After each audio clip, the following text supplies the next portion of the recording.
নূপুর নিজেও সেটা জানে না। আচ্ছা নূপুর, তুমি সত্যি করে বলো তো, তুমি কি রাজিনকে ভালোবাসো? আমারই তো দোষ, সন্তানদের ঠিক মতো মানুষ করতে পারলাম না। সব জায়গায় তোর বাবার ছায়া দেখতে পাচ্ছি। তুমি বিকুন ভাইকে নিয়ে স্বপ্ন দেখছো, বিকুন ভাইকে ভালোবাসতে শুরু করেছো, আই এম রাইট? ভালোবাসা এত সহজে কি ভালোবাসা হয়? আমার বলতে খুবই কষ্ট হচ্ছে স্বপ্ন, তোমার এই স্বপ্নটা না কোনোদিন পূরণ হবে না।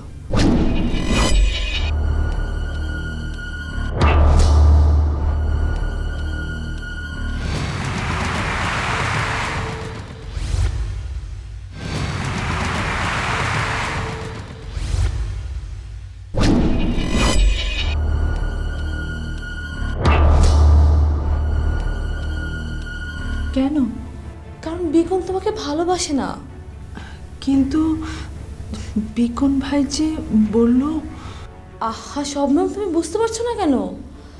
বিকুন ভাই তো ড্রাঙ্ক ছিল, আর ড্রাঙ্ক অবস্থাতে মানুষ কত কথাই বলে, তাই না? সব কথা কি বিশ্বাস করতে হয়? তুমিও বিকুন ভাইয়ের কথা বিশ্বাস করো না। হ্যাঁ জানি আমি। ড্রাঙ্ক হয়তো মানুষ কত কথাই বলে, এবং দেখবে পরে কিন্তু একটা কথা আর মনে থাকবে না। বিকুন ভাইও সেরকমই একটা কিছু বলেছে, যখন ঘুম থেকে জেগে উঠবে তখন দেখবে কিচ্ছু মনে নেই।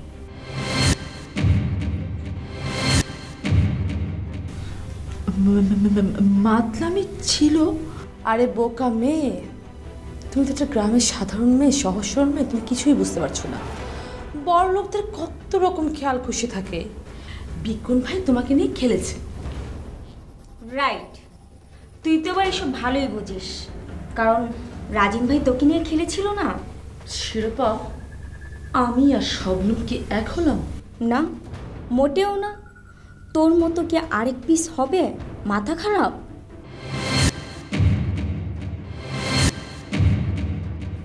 কি বলতে চাস তুই? আমার মতো পিস মানে? মানে কি? মানে কি মানে? তোর মতো কি কেউ বিয়ের আগে কনসেপ্ট করে? আসলে তুই একটা পিস। তুই তুই আসলে একটা রাবিশ। শবনম, রাঙা কি বলছিল? না কিছু না, আসলে আমার মনে একটা ভুল স্বপ্ন জন্ম নিয়েছিল, উনি তা ভেঙে দিয়েছে। তুমি আর মানুষ পেলে না, ওর কথায় স্বপ্ন ভেঙে দিলে। শোনো, ও যা নিষেধ করবে তুমি তা বেশি বেশি করে করবে। তুমি এখন থেকে স্বপ্ন দেখো, দেখবে একসময় ঠিক পূরণ হবে।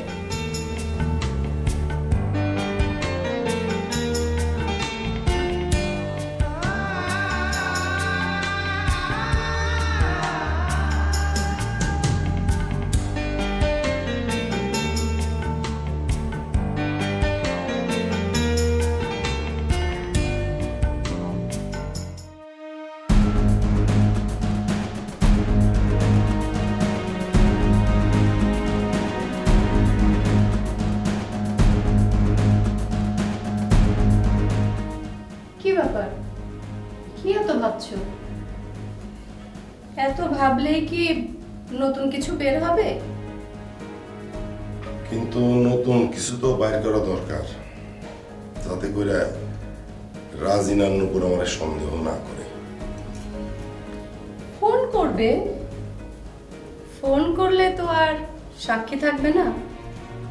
তুমি শুধু ফোন করে ওদেরকে জানিয়ে দাও রাজিন আর নূপুরের বিয়ে। সেইটা তো সম্ভব না। রাজিন আমারে বলছে যে ওগো দুইজনের বিয়ের আগ পর্যন্ত আমি যেন ফোন না ধরি। বললেই হলো না? তুমি তো আর বেকার না, বিজনেস করো, তোমার তো প্রয়োজনীয় কল আসতেই পারে। হ্যাঁ তা তো পারে, কিন্তু সমস্যা হইতেছে যখনই আমি ফোনটা হাতে নেই ঠিক সেই সময় হয় রাজিন নাইলে নূপুর, দুইজনের একজন এসে আমার সামনে হাজির, আর কেমন জানি সন্দেহের চোখে আমার দিকে তাকায় থাকে। পারতেছি না, আমি পারতেছি না, ফোনই করতে পারতেছি না। কিন্তু ও যেমনি হোক না কেন এই খবরটা তো তাড়াতাড়ি করে ওই বাড়িতে পৌঁছানো দরকার। বউরে অনেক দিন কোট বুদ্ধি দাও না, একটা বুদ্ধি দাও না, দাও। বাসা থেকে তাড়িয়ে দেওয়ার সময় তো মনে ছিল না, এখন বুদ্ধি চাইছো কেন?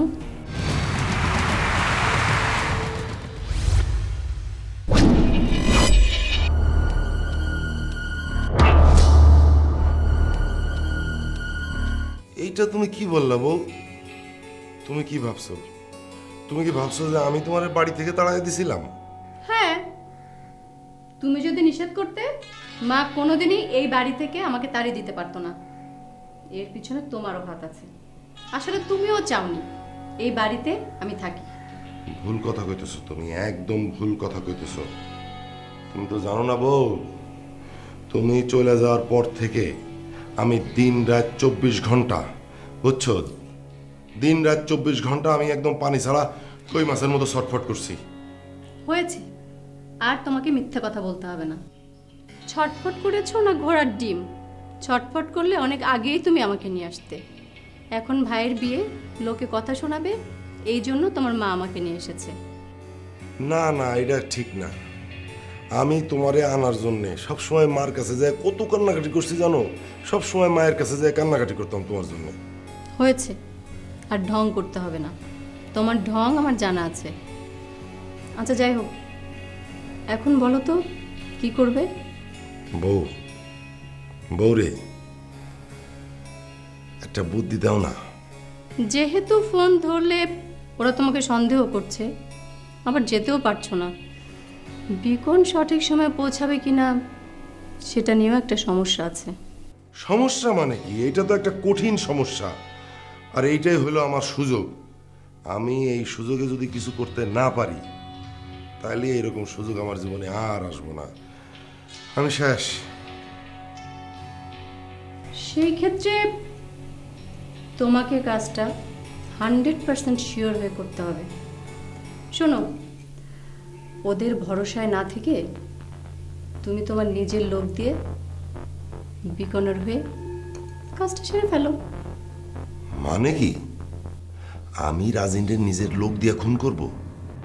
হ্যাঁ, যদি মায়া লাগে তাহলে বাদ দাও। তুমি বললে এটা তোমার লাস্ট চান্স, তাই বললাম আর কি।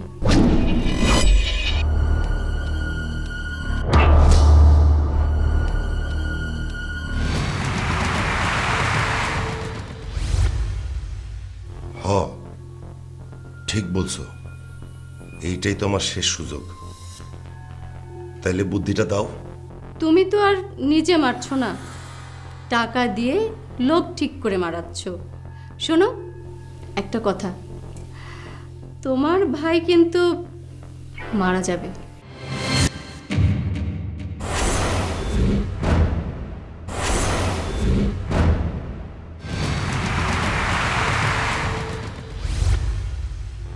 তাতে কি?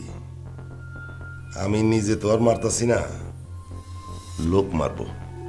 ইয়েস, বিয়ের সব অ্যারেঞ্জমেন্ট রেডি, বাট বিয়ে তো হবে না।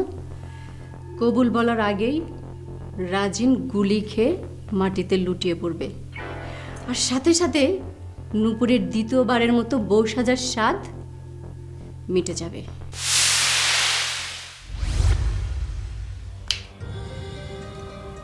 দ্বিতীয়বারের মতো নূপুর বিধবা হইতে যাইতেছ? আমারে দূরে সরাইয়া আমার মায়ের মগজ ধোলাই কইরা আমার মৃত ভাইয়ের সম্পদ দিবা না? বৌরে, তুমি যে কি বুদ্ধিটা আমারে দিছ, খুব খুশি হয়েছি, আমি খুব খুশি হয়েছি। বহুত দিনে এরকম সুন্দর বুদ্ধি আমার মাথায় আসে না। যাক, এইবার আমার নিজস্ব লোক দিয়া আমি কামটা সাইরে ফেলাই। 100% কনফার্ম থাকলাম। 100% কনফার্ম থাকতে হবে। রাজিনের মৃত্যু এবার নিশ্চিত। বিধবা নূপুরের বিয়ের স্বাদ এবার মিটবে।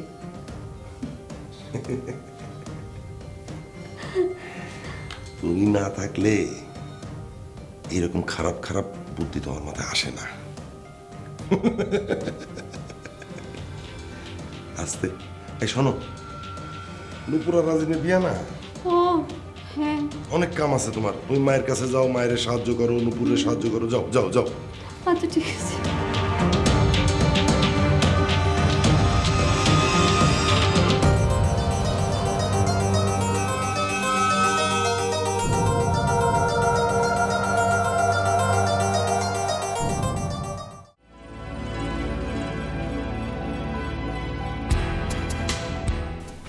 মা, সকালে চা খেয়েছো?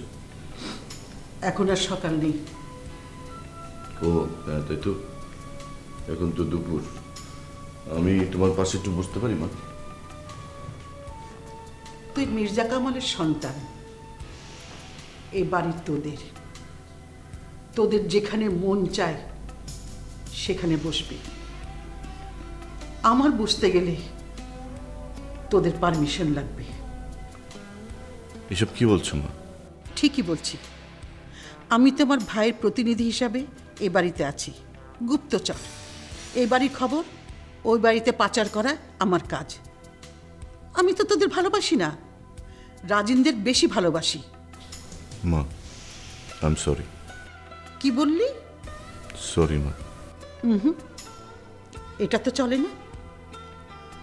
মির্জা কামালের লোকজন কোনোদিন সরি বলে না। আর তোর তো শরীরে ডাইরেক্ট মির্জা কামালের রক্ত রয়েছে। তুই তো ছোট মির্জা। মা, হঠাৎ করে যে আমার কি হলো, রাজিন আমাকে হত্যার চেষ্টা করা, তুমি ওদের হয়ে আমার সঙ্গে কথা বলা, সব কিছু আমাকে এলোমেলো করে দিল। তাই তো এইসব ভোলার জন্য কাল রাতে আমি হঠাৎ করে... চুপ কর। তোকে এই অবস্থায় দেখব আমি ভাবতেও পারিনি। তুই ছিলি আমার অহংকার, আমার গর্ব, আমার বাঁচার প্রেরণা। সে তুই তুই আমার সবকিছু ধ্বংস করে দিলি। মা, তুমি যা ভাবছো তা ঠিক না। আমি এখনো তোমার বাঁচার প্রেরণা, কিন্তু কেন যে এমন করলাম আমি নিজেও জানি না। আমাকে ক্ষমা করে দাও। তুই জানিস না, কিন্তু আমি জানি কেন তোর মধ্যে এই পরিবর্তন। কেন মা? কারণ তুই তো বলেছিলি মির্জা কামালের রক্ত তোর শরীরে।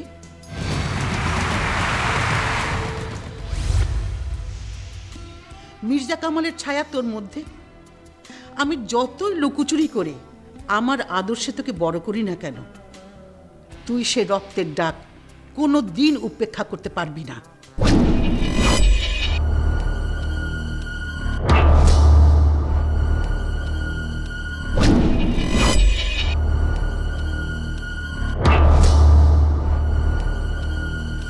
মা, তুমি আমাকে মারো, তারপরেও তুমি আমাকে মাফ করো।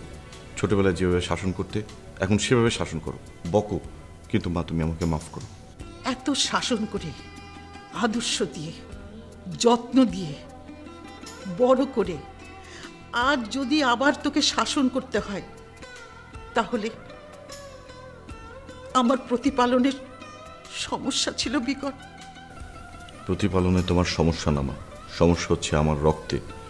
সেই রক্তকে আমি থামাতে পারছি না। সেই রক্ত এখন প্রতিশোধের নেশায় ঘুরছে। কি করলে তোর অস্থিরতা কমবে? রাজিনকে খুন করলে কর, কর, রাজিনকে খুন কর। আমি তোকে পারমিশন দিলাম। এখন তো বলতে পারবি না যে আমি আমার ভাইয়ের ছেলের পক্ষ নিলাম, রক্তের পক্ষ নিলাম। চুপ করো মা, চুপ করো। তুমি কি যাও না তোমার ছেলে তোমার কষ্ট সহ্য করতে পারে না? তুমি শুধু একটু চুপ করো, তাহলে আমার অস্থিরতা কমে যাবে।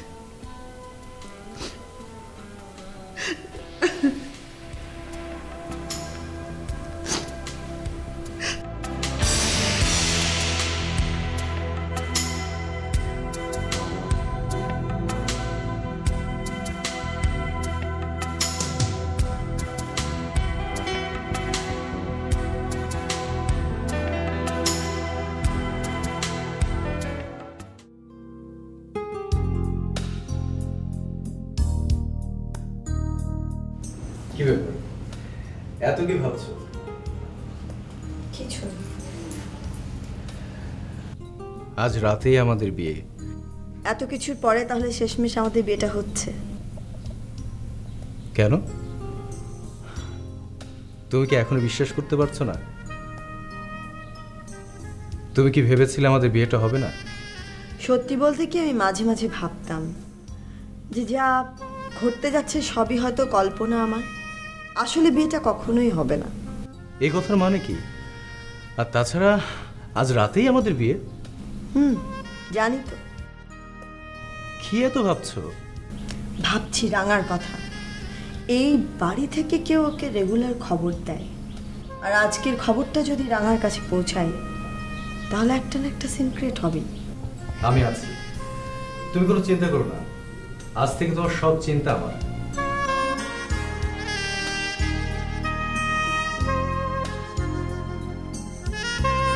সত্যি করে বলো তো,